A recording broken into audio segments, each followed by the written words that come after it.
Well, hi everybody. Here is a kind of a funny story. When I say kind of funny, because it wasn't funny for the person involved, and it may not have been funny. It may have been completely, excuse me, laughing, absolutely tragic, because the person involved could have been killed.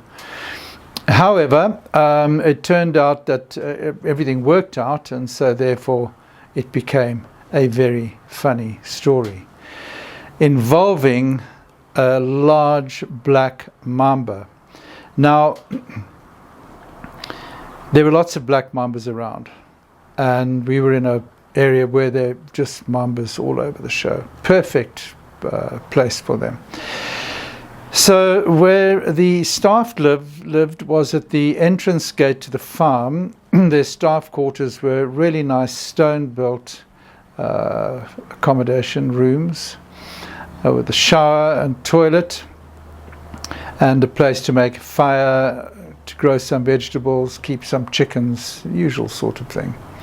It's quite nice. Nice setting. There was a tree in the staff quarters in their courtyard for shade, and outside the staff quarters there were trees, but above the staff quarters was a big outcrop of boulders in the form of a small boulder hill. This is prime habitat for mambas, black mambas and pythons. And although the walling around the staff quarters was about, I think it was about 12 foot high, so that's quite high. There were these boulders quite close to the one wall, plus there was a water tank on a stand, plus there were the trees, so a snake could be up and over there in a jiffy. Now, we had plastered up all the holes around the rocks, but over time we found that the cement, the mortar mix, wasn't so strong in places, and squirrels and rats had scratched out, dug out the mortar, and were able to go into the cavity between the two rocks. It was like a double rock wall. And then to get inside the rooms, above the thatch ceiling, obviously they smelled food, and they thought if they got through there they could get food. So they had done this in a few places, and I had said, chaps, you know, you take some cement, and there's plenty of river sand down there next to the river. Take some sand and cement, make some mortar, close those holes.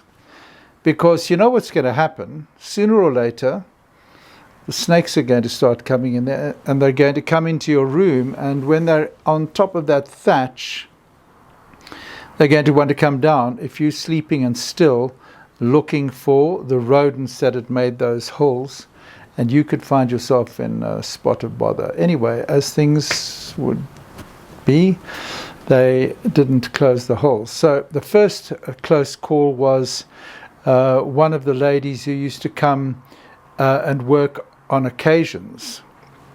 She was in the spare room, and she was lying on her back, sleeping away peacefully, opened her eyes to a sound, a strange sound, and stared up. And there was some shade net, black shade net, underneath the thatch, holding it in position.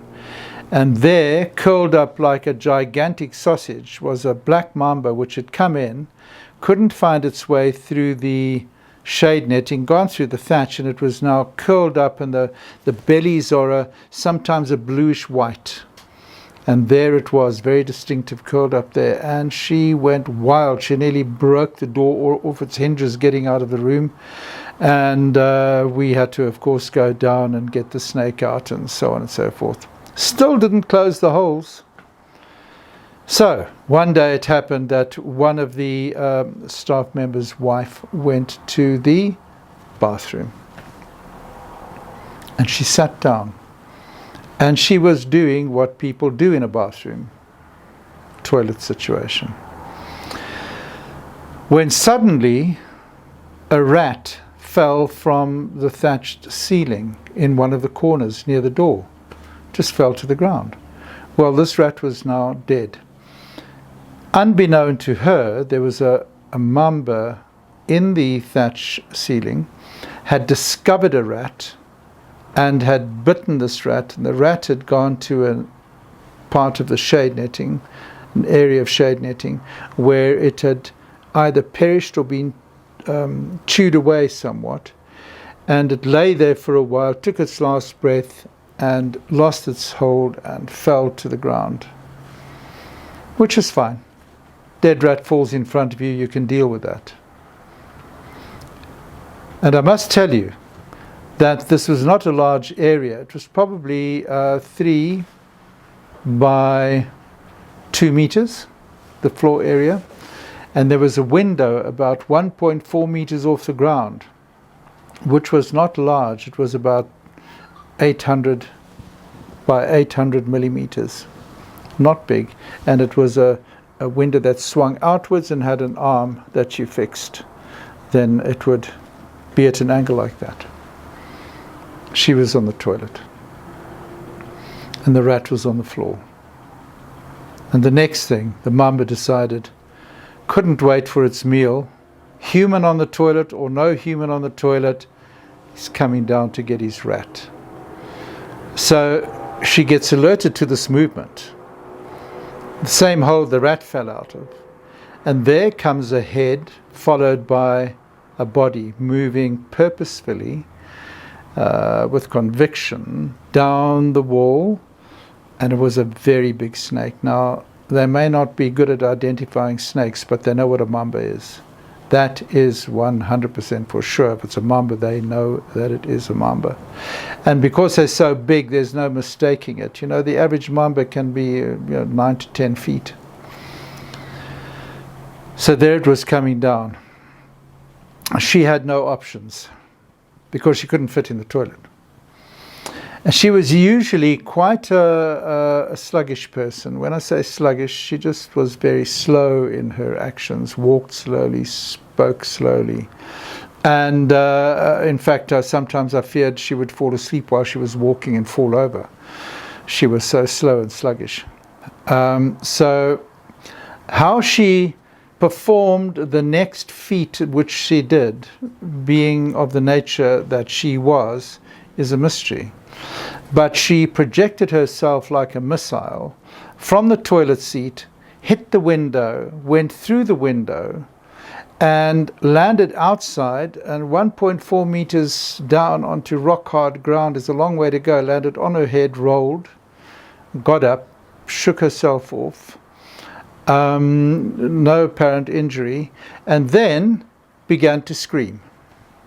It was a delayed reaction. She screamed later, jumped first, screamed later. And when we heard this blood-curdling scream, we sent our most trusted, powerful staff member. His name is Hlonipani, which means respect in his language, the one from the Green Mamba story. He's the one who swatted the green mamba in the face, thinking he was Batman or Superman or something. He went down at about 100 miles an hour and found her standing outside, screaming away, and she told him about the whole event which took place inside the toilet, and then went to her room and promptly passed out on the bed. But she wasn't injured, and that was a good thing. And then we said to Respect, we don't like them catching the mambas, because if an accident happens, it's going to be not a good ending. But you couldn't stop him. His newfound talent was to be able to catch mambas. That was his newfound talent. And he loved nothing better than bagging a mamba and then showing you his prize, which he did that day. No one got bitten. We got a very big mamba, and what a story.